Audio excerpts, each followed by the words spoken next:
Hi, it's Friday the 8th of September 2023 and this is my bike after the trip to the Northumberland 250.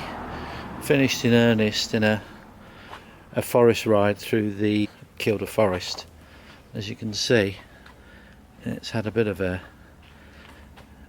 to-doing in terms of being a bit mucky, and will definitely need a bit of a clean up. Now, I took the decision to actually keep going and come all the way home. I did want to make sure that the spare key worked, and I thought actually doing a little video, it might be useful for anybody else that's got a BMW keyless bike to actually see how it's done.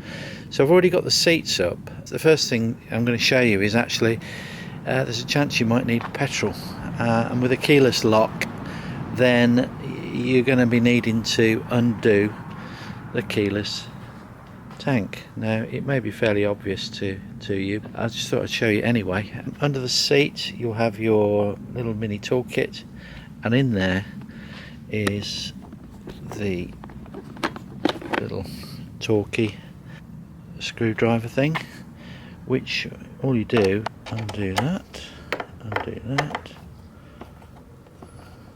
see it rising slightly, which just gives a bit and allows the petrol cap to rise, and that gets you in the position of being able to top up with fuel, which I needed to do yesterday. So dead simple actually, and needless to say the reverse is the case. To screw it back down. Now, to get the bike going, you basically take your key. This is a key with a transponder in it. Now this needs to go in a specific place under the mudguard. A bit of a faff, but you see that indentation there? That's where it needs to go. To do that, there's a bit of a contortion, but you need to put it under there, hold it against that indentation, and at the same time press the ignition key.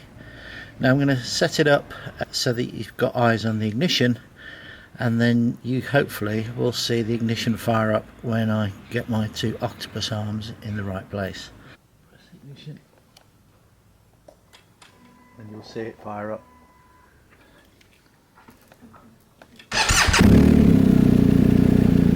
Hope you found that useful, and stay tuned and see you soon. Take care.